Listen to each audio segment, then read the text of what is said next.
प्रिय विद्यार्थियों, मैं एफबी सर पुनः आप लोगों के सामने इस केमिकल रिएक्शंस एंड इक्वेशंस के चैप्टर पर ब्रीफ करने के लिए उपस्थित हूं। मैं उम्मीद करता हूं कि आप पूरी तरह से केयरफुल होकर इसको ऑब्जर्व करेंगे। अगर आपकी कोई प्रॉब्लम होती है तो मेरे व्हाट्सएप के माध्यम से आप अपनी क्वेरी को, अपनी जिज्ञासाओं को समाधान ढूंढ सकते हैं, जिज्ञासाओं का समाधान ले सकते हैं।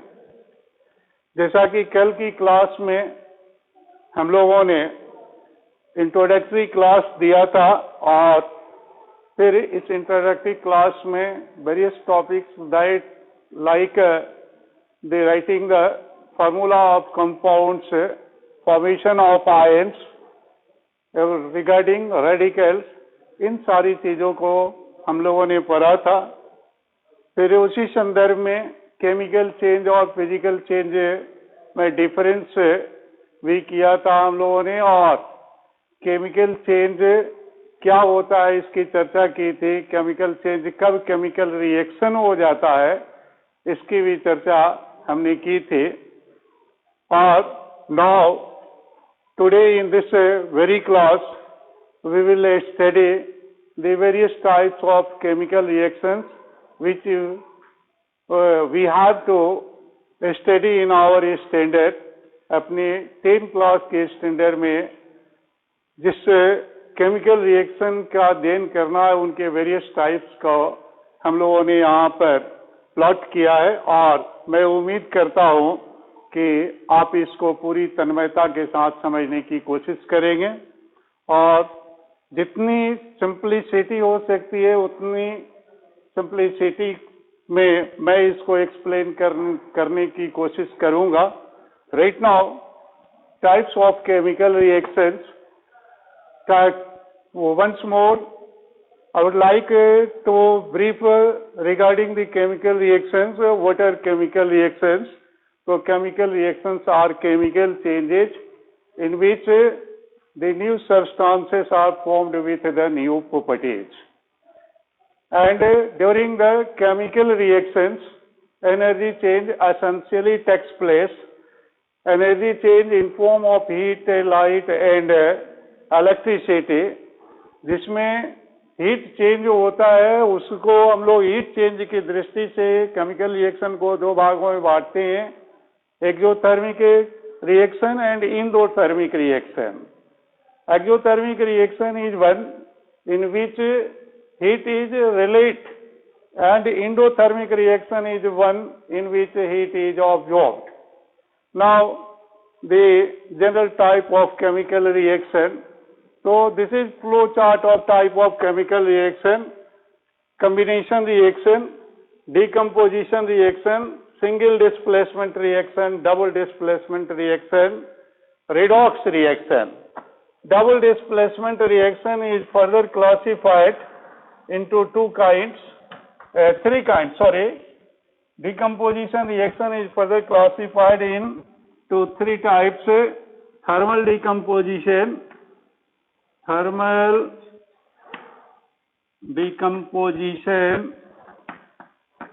reaction,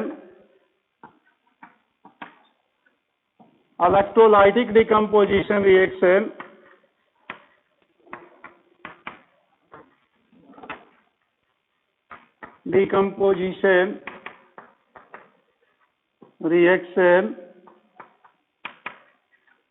and photolytic decomposition reaction.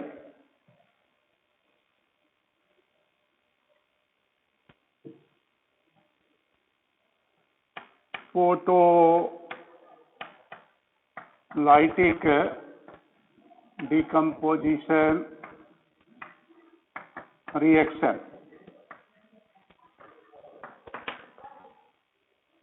So what is a combination reaction? In Hindi it is known as संयोजी प्रतिक्रिया।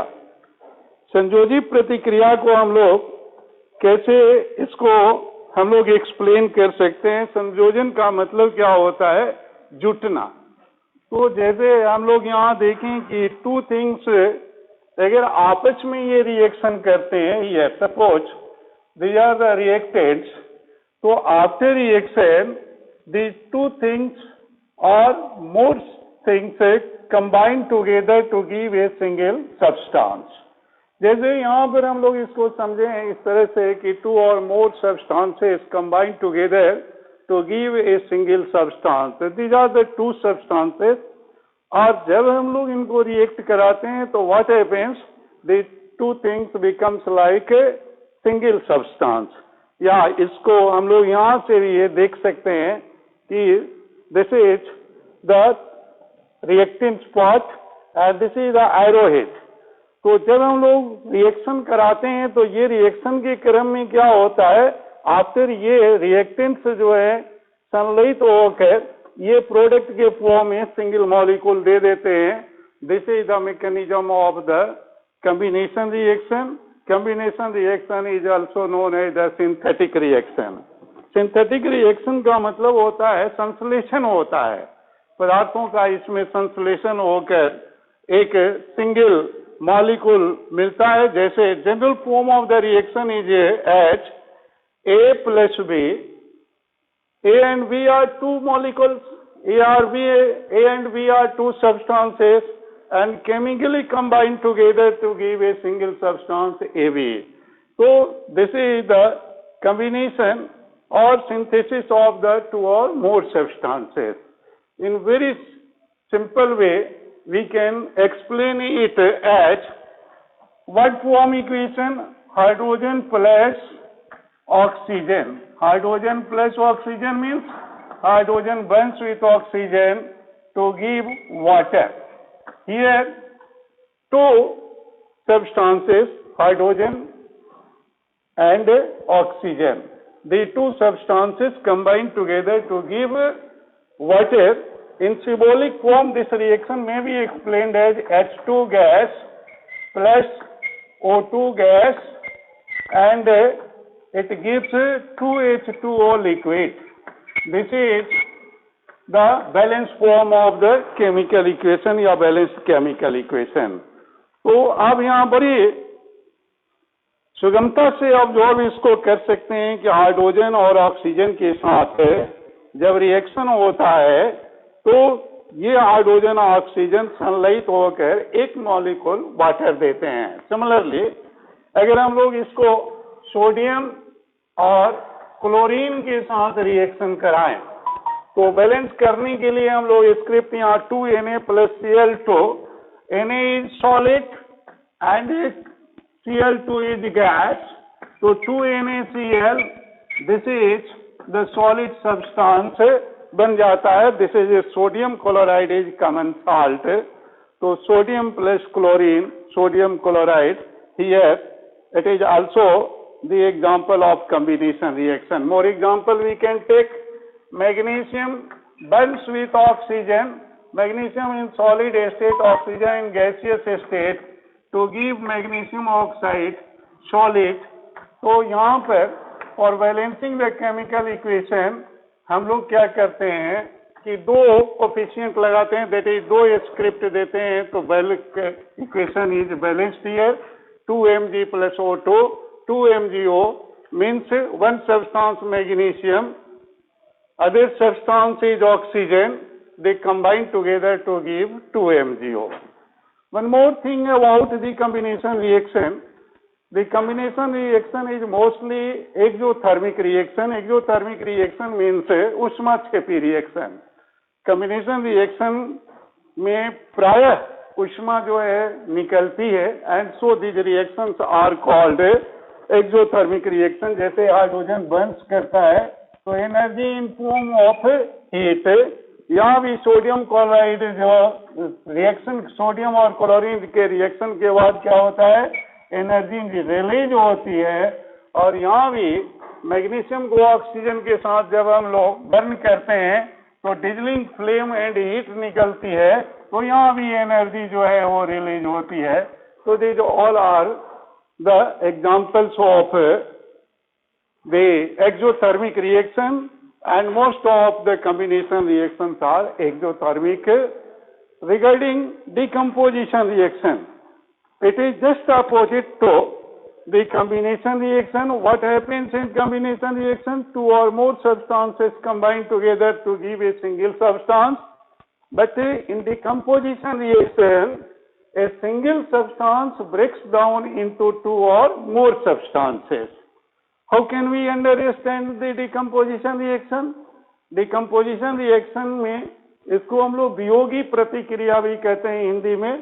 तो वियोगी प्रतिक्रिया में क्या होता है?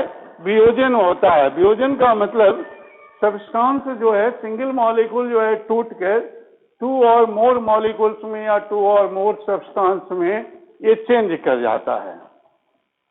तो we understand the decomposition reaction by taking example.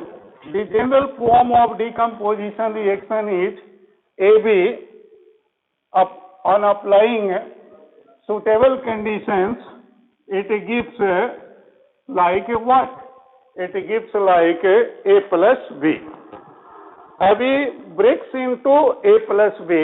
AB is a single substance, and on applying suitable condition it breaks down into A and B. तो यहाँ पर हम लोग देख सकते हैं कि एग्जाम्पल के रूप में कि जैसे calcium carbonate which is known as limestone, this exist in nature in solid state at room temperature. On heating it breaks into calcium oxide solid and CO2 gas. तो यहाँ पर ये क्या हो रहा है कि सिंगल सब्सटेंस जो है वो टू सब्सटेंस में टूट रहा है. Similarly 2KClO3 potassium chlorate solid form में जब हम लोग इसको हीट करते हैं तो what happens? 2KCl plus 3O2 KCl solid and oxygen gas. Similarly, lead nitrate PbNO3 whole twice on heating it breaks into 2PbO plus 4NO2 plus O2 gas.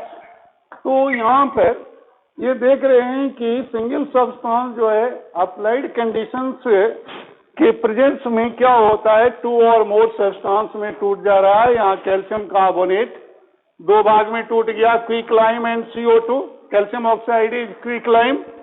2KClO3 breaks into 2KCl plus 3O2. This method is applied to collect oxygen gas from potassium chlorate.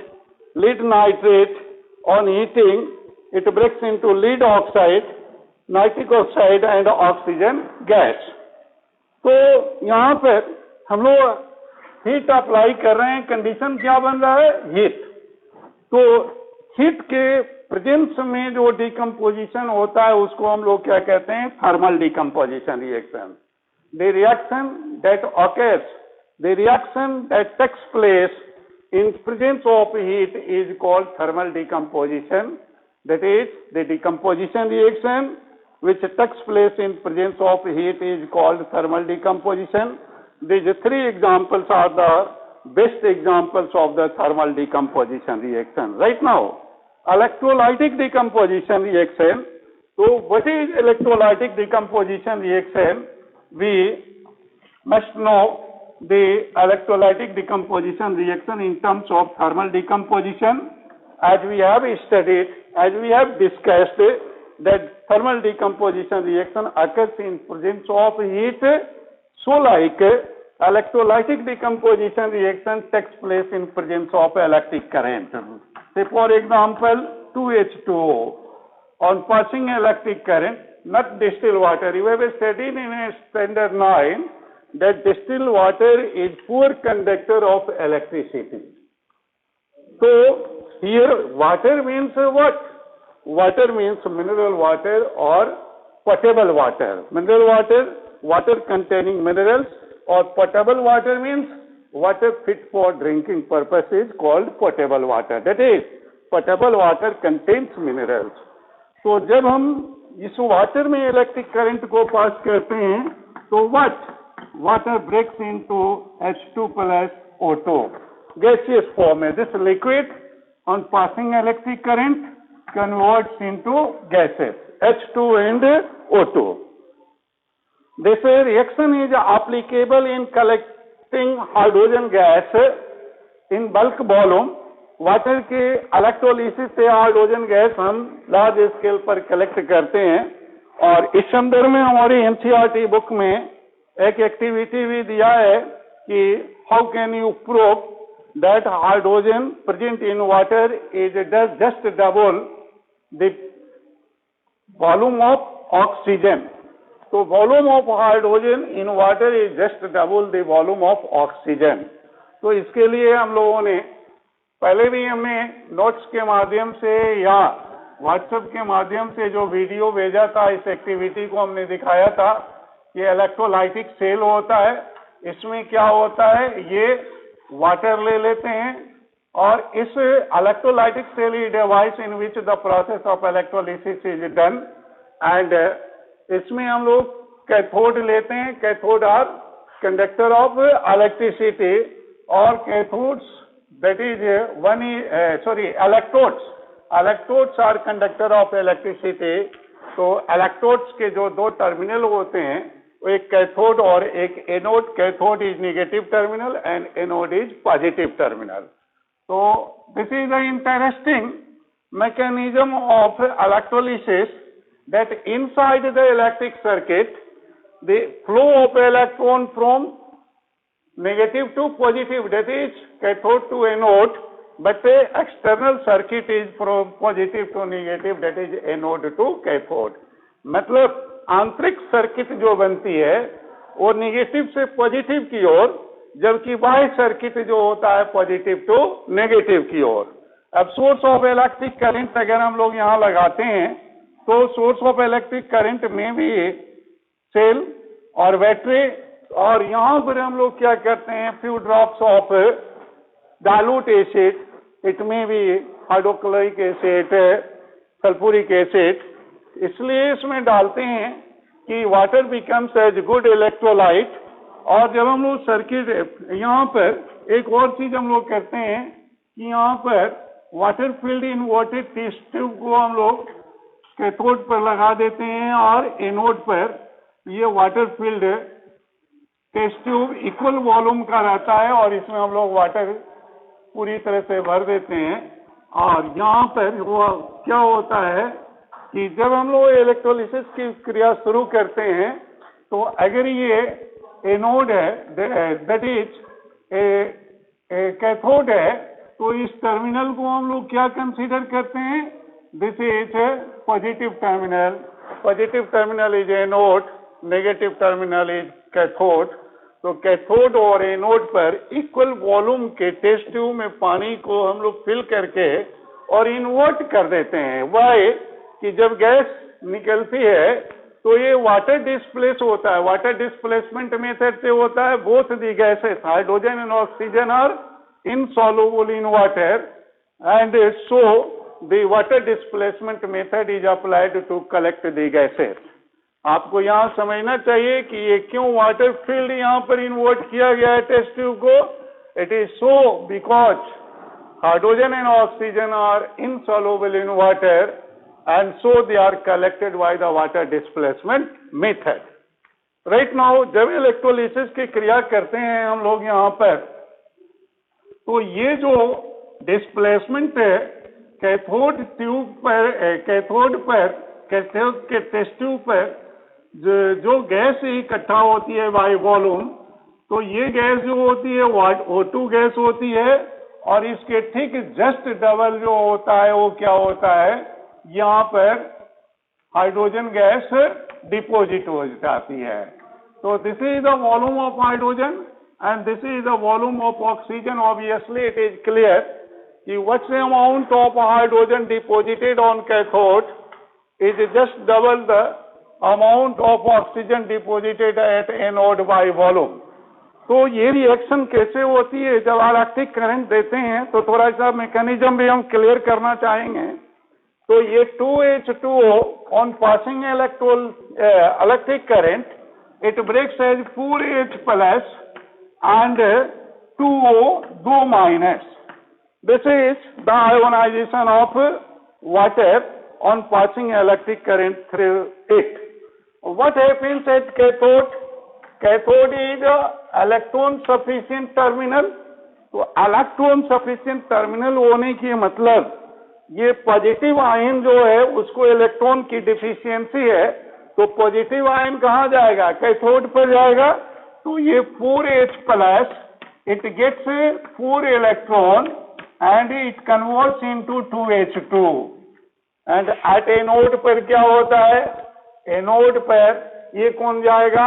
There is deficiency of electrons, so वहां पर electron को release करने के लिए कौन जाएगा? Negative ion जाएगा। तो 2O2 minus release 4 electrons and convert as O2। फिर से एक बार मैं इस मैकेनिज्म को समझाता हूं। This mechanism is most important, it should be understand in this way. Water on passing electric current, it breaks into ions, that is hydrogen ion and oxide ion, and 4H plus, that is 4H plus and 2O2 minus. Cathode is a negative terminal, that is electron sufficient terminal. तो cathode पर वो जाएगा जिसको electron की कमी रहेगी। ये H plus इसलिए बना है कि हाइड्रोजन ने इलेक्ट्रॉन को लूज किया है। इसका मतलब H plus ion is deficient in the electron, so it will reach to cathode where there is availability of abundance availability of electron, and at cathode it gains 4 electrons and convert into 2H2. Similarly, anode पर कौन जाएगा? Anode is electron deficient terminal, तो anode पर वो जाएगा जिसके पास electron की अधिकता रहेगी। तो यहाँ पर ऑक्साइड आयन पर क्या है? इलेक्ट्रॉन सरप्लस है। तो एनोड पर जाकर ये क्या होता है? 4 इलेक्ट्रॉन को लूज करके, और what happens? It converts into O2 gas. Obviously clear from this mechanism that 2 volume of hydrogen is deposited at cathode and 1 volume of oxygen is deposited at anode. So the volume of hydrogen in water is just double the volume of oxygen. One thing यहाँ आप देख रहे हैं कि 4H plus 4 electron को gain कर रहा है, तो 4 whatsoever 4 electrons are gained, that 4 electrons are lost by oxide ion, so there is no loss or gain of electrons overall the reaction. As you have studied in previous class, the law of conservation of mass can neither be created nor it can be destroyed. Energy chapter में भी पढ़ा है आपने कि there is conservation of energy, so like there is conservation of electrons, electron is also the form of energy. And यहाँ भी electron का क्या होता है? लॉस और गेन नहीं होता है। जो 4 इलेक्ट्रॉन गेन किया गया वो 4 इलेक्ट्रॉन ऑक्साइड के द्वारा लूज कर दिया गया। तो this is the mechanism, that's why we show that hydrogen by volume present in water is just double the volume of oxygen। तो फिर ये इलेक्ट्रिक करंट के प्रेजेंस में जो डिकम्पोजिशन रिएक्शन प्रोसीड होता है, that decomposition reaction is called electrolytic decomposition. Electrolysis of water is best example of electrolytic decomposition reaction, and this method is applicable to collect hydrogen from water. Next, electrolytic decomposition का हम लोग example ले सकते हैं कि एक कैसे होता है। एक कंपाउंड होता है Al2O3, this is called alumina. Bauxite ore से हम लोग मेटल और नॉन मेटल में पढ़ेंगे, तो मेटलर्जी चैप्टर में एल्यूमिनियम का इंपॉर्टेंट ओर बॉक्साइट ओर होता है, और बॉक्साइट ओर से हम लोग एल्यूमिना को निष्कासित करते हैं बाय मेथड ऑफ कंसेंट्रेशन। और फिर जब हम लोग इसके मोल्टेन स्टेट में, मोल्टेन स्टेट मतलब विगलित अवस्था में, विगलित मोल्टेन और solution, there are 2 state. Solution state is soluble in substance, soluble in water. तो वाटर soluble सॉल्यूशन जो होता है एक्वस सॉल्यूशन होता है, सॉल्यूशन का स्टेट होता है, और दूसरा मोल्टेन स्टेट दैट इज विगलित या पिघला हुआ स्टेट। तो जब हम लोग इसमें इलेक्ट्रिक करंट पास करते हैं तो व्हाट हैपेंस, ये 4Al प्लस 3O2 ये डिपॉजिट होता है एल्युमिनियम कैथोड पर एंड ऑक्सीजन एनोड पर। This is also the example of electrolytic decomposition. So like sodium chloride solution, that is aqueous solution, so it is also known as brine. In next chapter we will discuss about brine. The concentrated aqueous solution of sodium chloride is called brine. तो जब हम लोग Bryan में electric current pass करते हैं तो what happens, ये 2Na at cathode and Cl2 gas at anode. So this is the example of the electrolytic decomposition reaction. Right now, the third one, the type of decomposition reaction is the photolytic decomposition. As we are familiar of photo means the lighting phenomenon. Photo means क्या होता है, lighting phenomenon. तो photo के presence में जो decomposition reaction होता है उसको हम लोग क्या कहते हैं, photolytic decomposition. What is photolytic decomposition? So called 2AgCl, silver chloride. This is AgCl. AgCl पर लाइट के प्रेजेंस में आने से हम लोगों को ये क्या मिलता है, 2Ag plus Cl2 gas. Similarly, silver bromide. This is silver chloride and this is silver bromide. In presence of light, it breaks into 2Ag plus Br2. What happens here? As so long the compound comes in contact of light, it breaks into silver and chloride. Similarly, silver bromide, as it comes in contact of light, it breaks down into silver and bromine gas. तो ये chlorine और bromine gas का निकलना किससे, gradually from silver chloride से और silver bromide से।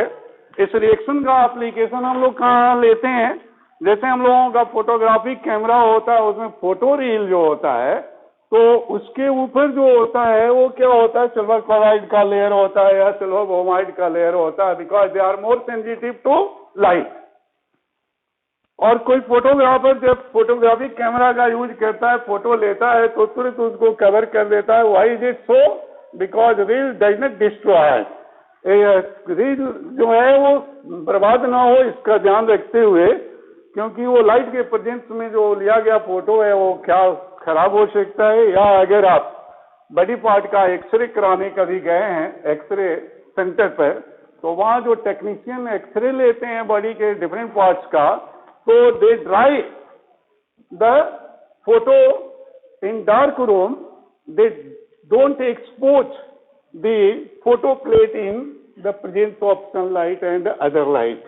तो डार्क रूम में इसमें क्या होता है कि जैसे लाइट के कांटेक्ट में आता है वो क्या होता है, ब्रेक कर जाता है। राइट नाउ अब हम लोग एक तीसरा रिएक्शन देखते हैं, कॉम्बिनेशन और डिकम्पोजिशन के बाद है। फिर एक बेसिक डिफरेंस जो होता है हम लोगों का कॉम्बिनेशन रिएक्शन और डिकम्पोजिशन में रिएक्शन में, तो कॉम्बिनेशन रिएक्शन में क्या होता है, टू और more substances combine together, two और more substances combine together to give a single substance. But decomposition में क्या होता है, a single substance breaks down into two or more substances. Combination reaction is mostly क्या होता है, exothermic मतलब energy release होती है, और डिकम्पोजिशन रिएक्शन जो होता है mostly endothermic, that is energy absorbing होता है। This is the third kind of chemical reaction which is known as a single displacement reaction. The general form of single displacement reaction is AB plus C. The product is CB plus A. You may ask question, why does not, sir, it is BC plus A? So this is wrong. As we had discussed in previous class about radicals.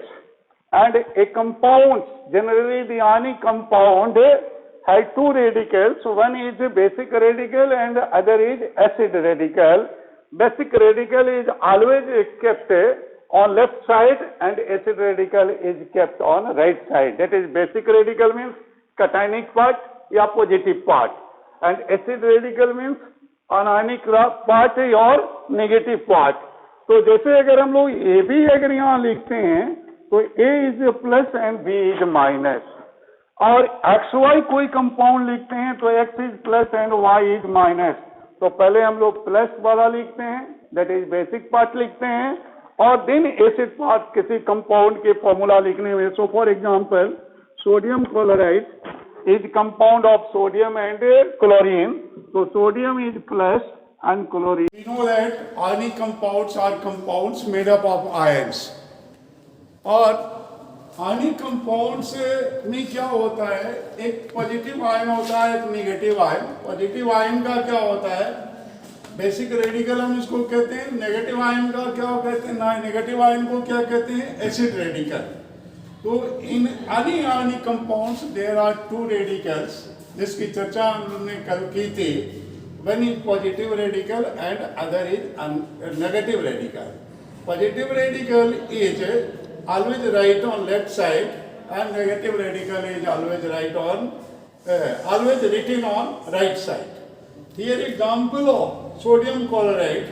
Sodium is a positive radical and that's why it is written on left side, and chloride is a negative radical and so it is written on the right side. So you must note the fact that basic radicals are always kept on left side while the acid radicals are kept on the right side. So like calcium oxide, calcium is a acid radical and it has 2 plus charge, and oxide ion has 2 minus charge. So here positive radical calcium has been kept on the left side and oxide acid radical, that is negative part, has kept on the right hand side in the formula. Right now calcium oxide के अलावा भी बहुत सारे compounds हमारे पास हो सकते हैं. AlCl3 is also an example of ionic compound. Aluminum is basic radical, that is positive, and chloride is a negative radical, Al3 plus and Cl1 minus. You must know the fact that metals generally form cation, that is positive charge, and non-metals generally form anion. So cationic part in a compound is kept on left side and anionic part in compound is kept on the right side. Single displacement reaction, इसको हम एकल विस्थापन विधि, एकल विस्थापन प्रतिक्रिया कहते हैं. इसमें क्या होता है कि more reactive elements displace less reactive elements from their solution. मतलब more reactive elements displace less reactive elements from solution का मतलब जो अधिक सक्रिय तत्व हैं वो कम सक्रिय तत्वों को उनके सॉल्यूशन से अलग कर देते हैं. तो यहाँ पर AB plus C equal to CB plus A, इसी को समझाने के लिए हम लोगों ने वहाँ पर उतनी रेडिकल का पर फिर से चर्चा की. A is the positive radical, B is the negative radical, C is element, anyone. It is metal. Generally it is metal. तो कह रहा है कि ये जो है लेस रिएक्टिव है और C जो है क्या हो रहा है मोर रिएक्टिव है. तो C B के साथ अटैच हो जाता है, A को डिस्प्लेस करता है. कंडीशन ये है कि C is more reactive than A. C is more reactive than A. So in this sense, the product of reaction becomes as Cb plus A. So single displacement reaction may be defined as the type of chemical reaction in which more reactive metals displace less reactive metals from their solution. For example, that is copper sulfate solution. Copper sulfate solution, blue color. What is the color of solution? We have under acetone the characteristics of chemical reaction in study class, that various characteristics of chemical reactions are evolution of gas, formation of precipitates, change in color, change in physical states and energy change. तो यहाँ blue colour copper sulphate solution में जब हम लोग zinc solid को dip करते हैं तो what happen, zinc sulphate plus copper यहाँ पर क्या होता है, ब्राउन कोट के रूप में प्रेसिपिटेट आउट हो जाता है। सिमिलरली अगर हम लोग कॉपर सल्फेट के सॉल्यूशन में क्या होता है, आयरन को देते हैं तो यहाँ पर आयरन सॉलिड ये सॉल्यूशन फॉर्म में होता है, कॉपर सल्फेट सॉल्यूशन फॉर्म में, तो यहाँ पर क्या होता है, ये ब्लू कलर है और फिर क्या होता है, आयरन सिल्वरी साइन होता है, तो FeSO4 सॉल्यूशन बन जाता है, ग्रीन कलर होता है FeSO4 और यहाँ पर कॉपर जो है ब्राउन कलर के रूप में प्रेसिपिटेट हो जाता है, सॉरी डिस्प्लेस हो जाता है, नॉट प्रेसिपिटेट, डिस्प्लेस हो जाता है सॉलिड फॉर्म में। तो यहाँ पर कॉपर से अधिक सक्रिय जिंक है, इसलिए जिंक ने कॉपर सल्फेट सॉल्यूशन से कॉपर को डिस्प्लेस कर दिया। Similarly iron is also more reactive than copper, तो इसने भी इस कॉपर को डिस्प्लेस कर दिया। और फिर अगर हम लोग जिंक सल्फेट में, अगर हम लोग जिंक सल्फेट के सॉल्यूशन में कैल्शियम को डालते हैं या जिंक क्लोराइड के सॉल्यूशन में, जिंक के क्लोराइड के सॉल्यूशन में कैल्शियम को डालते हैं तो ये CaCl2 सॉल्यूशन बन जाता है और जिंक सॉलिड फॉर्म में क्या होता है, ये निकल जाता है। तो यहाँ पर ये क्या देखने का है कि calcium is more reactive than zinc. My students, you must know the fact that there, how can we understand that which element is more reactive than other? तो इसके लिए हमारे वैज्ञानिकों ने एक केमिकल रिएक्टिविटी सीरीज दिया है जिसके आधार पर हम यह स्पष्ट पता कर सकते हैं कि कौन एलिमेंट किस एलिमेंट दूसरे एलिमेंट को डिस्प्लेस करेगा, and that series is called chemical reactivity series. Thank you. The more description about chemical reactivity series, double displacement reaction and redox reaction would be explained in the next class. Thank you, thank you, thank you.